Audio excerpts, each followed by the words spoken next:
comme vous pouvez le voir, l'exercice numéro 13 est la suite directe de l'exercice numéro 12. On va pas aller tout redessiner, on va s'appuyer sur ce qu'on a dessiné. Et on va pouvoir faire ça. Donc on a dit que c'était une piscine de 8 mètres par 4 tout à l'heure. Donc il va s'agir de rajouter une margelle de 40 cm. Donc 0,4. Alors je pourrais dessiner quelque chose comme ça, prendre une ligne et faire moins 0,4, virgule, moins 0,4, entrée, puisque j'ai une margelle de 40, donc de 0,4. Je suis descendu de 0,4 et elle est à gauche de 0,4. Et là, donc, comme j'ai 40 cm en plus de chaque côté, là où ça faisait 8, ça va faire 8,8. Je mets l'orthogonale avec la touche F8. 8,8. Là, ça fait donc 4,8. 8,8. Et je peux venir fermer ça là en cliquant directement. J'ai plus qu'à effacer ça. Là, je vais faire mon arc de cercle. J'avais un arc de cercle ici, je peux faire un cercle qui fait maintenant 1,4. Alors les élèves ont tendance à me le faire ici, le cercle, sauf que là c'est faux. Les deux cercles sont bien concentriques. Et donc je pourrais faire tout simplement un ajuster en disant que je ne veux plus ce qu'il y a là. Et ça y est, j'ai ma margelle. On va voir qu'il y a moyen de faire plus rapide. Mais pour cela, ce sera mieux d'avoir ce qu'on appelle des polylignes à la place des lignes. Je vais enlever ma margelle là. Et je vais vous montrer un outil qui s'appelle décaler. C'est celui qui est ici.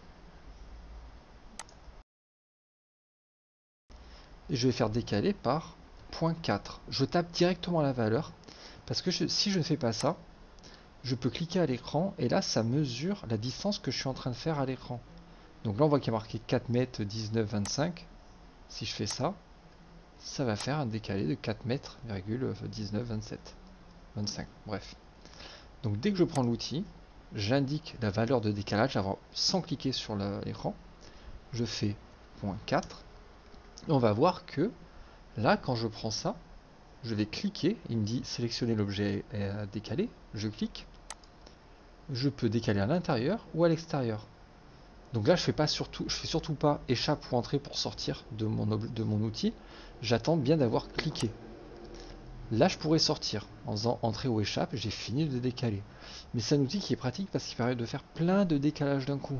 Si j'avais des marches à faire comme ça, imaginons que c'est les marches d'un palace, on arrive avec des marches comme ça. J'ai peut-être pas envie de devoir à chaque fois les sélectionner, décaler, rentrer la valeur. J'ai qu'à cliquer, enchaîne, et je peux faire autant de décalés que je veux. Donc ça, j'en ai pas besoin. Et donc si j'avais dessiné ma piscine comme elle est ici, avec des lignes, et que je veux faire mon décalé, ça m'oblige à tout venir attraper l'un après l'autre, chaque objet. Et c'est pas super propre parce qu'il va falloir que j'étende chacune des lignes là pour que ça se rejoigne. Je sais pas si vous l'avez remarqué, mais là j'avais fait un rectangle dans l'exercice précédent. Donc quand je fais le décalé, il fait le décalé de tout le rectangle en un coup. Ce qui serait top, c'est qu'en plus ça fasse ce décalé là. Parce que là actuellement, je peux faire ça et ça. Mais il faut que j'ajuste ensuite ici. Ça va être possible si on fait des polylignes. Déjà, vous l'avez remarqué, quand je fais un rectangle, j'aurais pu dessiner le même avec des lignes, mais ça aurait été 4 traits, d'accord, 4 segments. Quand je fais un rectangle, ça n'est qu'un seul objet. Alors ça a plein d'avantages, notamment là, je vais pouvoir savoir quel est l'aire et le périmètre de ma forme. Ça, c'est parce que c'est une polyligne. Polyligne pour plusieurs lignes. C'est un assemblage de polylignes. Le problème, c'est que je ne peux pas dessiner ça en un coup avec une polyligne. En fait, si. Je pourrais si j'ai déjà des traits de construction sur lesquels m'appuyer. Parce que la polyligne, ça peut comprendre à la fois des lignes et des arcs de cercle. Et bien là, c'est ce que j'ai. Un arc de cercle et des lignes. Alors, imaginons, je vais mettre d'une autre couleur. Alors c'est pas bien, ne mettez jamais la couleur ici. Je vous expliquerai plus tard pourquoi. Je vais mettre la couleur là. Et je vais commencer à tracer ma polyligne. Dans les options de la polyligne en bas, je vois que je peux faire un arc. Le problème, c'est que ça fait un arc de cercle tangent à mon dernier tracé. Pour faire autre chose qu'un arc de cercle tangent, je vais donner un second point. C'est la même chose que quand j'avais ici l'arc 3 points. Je vais dire, ça c'était mon premier point, mon second point, et maintenant où est-ce qu'arrive mon troisième? Donc là, je veux repasser en ligne, je tape LI, parce que dans les options, je vois que lignes LI sont en majuscule et en bleu, entrée. Et je peux venir fermer ma forme, comme ça. Alors pour qu'on y voit mieux, je vais la déplacer. Toujours pareil, là, si je clique dessus, j'ai l'air et le périmètre de ma piscine. Et là, quand je vais faire le décalé, on voit qu'il a retenu que j'avais fait 0,4 la dernière fois. J'ai pas besoin de le retaper, je vais juste faire entrer. Et je choisis mon outil à décaler. On voit qu'il prend les mêmes propriétés. J'ai fait un trait vert, il fait le décalage en vert. Parce que là-haut, il est en vert. Et là, c'est bon, j'ai fait ma margelle, on voit que c'est beaucoup plus rapide. Mais ça m'a obligé à tracer d'abord mes lignes. Enfin là, c'était un rectangle, c'est un arc de cercle. Et à retracer par-dessus. Alors, à vrai dire, à la place de ça, j'aurais juste une forme qui fait ça et 1. J'aurais pu m'appuyer dessus et mettre premier point, deuxième point, troisième point. Ce qui serait pratique, alors je vais revenir en arrière, ce qui serait pratique, ce serait de pouvoir assembler des lignes en une polyligne. Eh bien, c'est possible. Il y a un outil qui s'appelle joindre. Dans modification, là, on va le trouver en bas. Joindre. Et ça y est, c'est devenu une seule polyligne. Alors très important, on voit en bas qu'il y a marqué 6 objets convertis en une polyligne. Le joindre ne va pouvoir fonctionner que si les sommets arrivent pile poil aux mêmes endroits. C'est-à-dire que quand je fais ma ligne, ben là forcément, le dernier point, c'est le premier point du nouveau segment. Donc là, ils se touchent tous. Si je zoome, je peux zoomer à l'infini, ils sont tous nickel. Donc là, il va réussir à me faire mon joindre. En revanche, si je prends ça, là, je zoome beaucoup, et je le décale à peine. Je vais prendre celui-ci, pareil, je zoome énormément, et je le décale à peine. Visuellement, à cette échelle-là, c'est impossible de voir que la forme n'est pas fermée, qu'il y a ces petits décalages. Et du coup, quand je vais faire le joindre, il me dit 4 objets convertis en 2 polylignes. Ça veut dire qu'il n'a vraiment pas réussi à faire une seule polyligne avec tout ça, ça veut dire que j'avais mal dessiné. Pareil, si je fais une ligne qui croise ici, il ne pourra pas faire un joindre. Il ne peut joindre que 2 formes dont les extrémités sont confondues. Là, ces 2 formes, je me suis accroché au point, elle arrive pile poil, je pourrais le faire le joindre. Donc je peux faire joindre le tracé de ma piscine en ligne pour en créer une polyligne. Alors l'avantage de la ligne, c'est que si j'ai fait une erreur, alors je vais exposer tout ça, si je fais une erreur juste sur ça, je peux redessiner que ça. Quand c'est une polyligne, ben, c'est un peu plus complexe. Heureusement, il existe des outils qui permettent d'aller découper une polyligne pour la retracer et après on peut refaire joindre. Notamment cet outil là qui s'appelle coupure et celui-ci coupure au niveau d'un point. Coupure au niveau d'un point, je vais faire ça et je vais dire où est-ce que ça se coupe. Ben, j'ai dit que ça se coupait là et on voit que ça m'a fait une coupure. J'ai maintenant 2 formes. L'autre coupure, celle-ci, je vais mettre un point. Alors le problème c'est que le premier point, il n'y a pas d'accroche-objet dessus. Donc je vais faire ça. Le deuxième, par contre, je peux avoir un accroche-objet.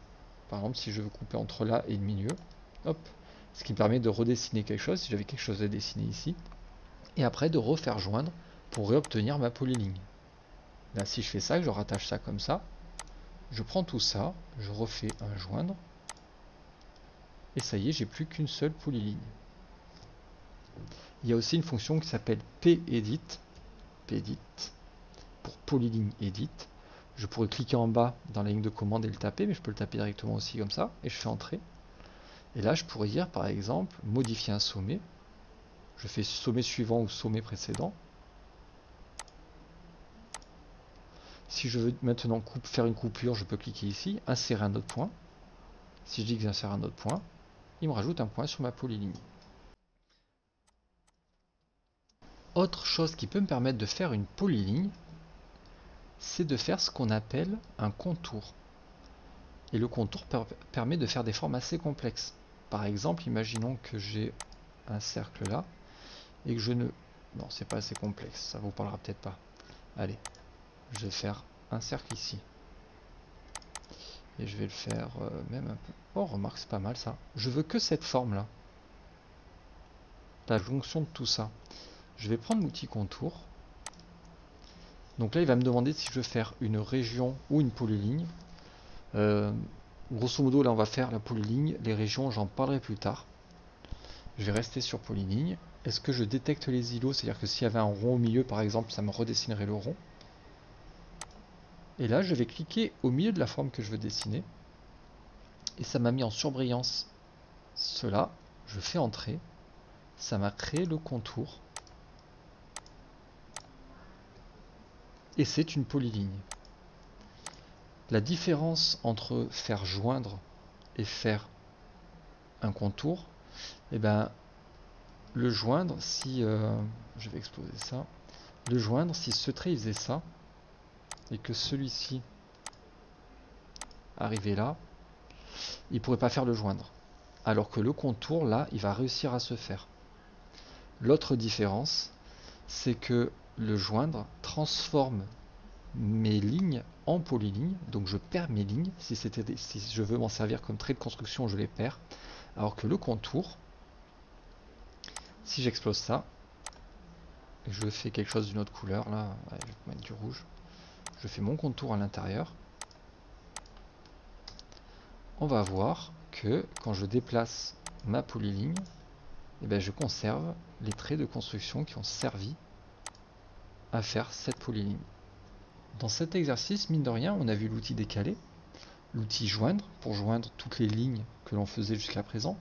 On a vu ce qu'était une polyligne, on a vu l'outil contour, on a vu qu'on pouvait couper nos polylignes, éditer nos polylignes et les rejoindre derrière. L'avantage de la polyligne, c'est que c'est un seul élément. Si dans un dessin, j'ai par exemple tout ça, et je dois le déplacer dans mon dessin, quand c'est que des lignes, je suis obligé d'aller sélectionner toutes mes lignes pour faire mon déplacé.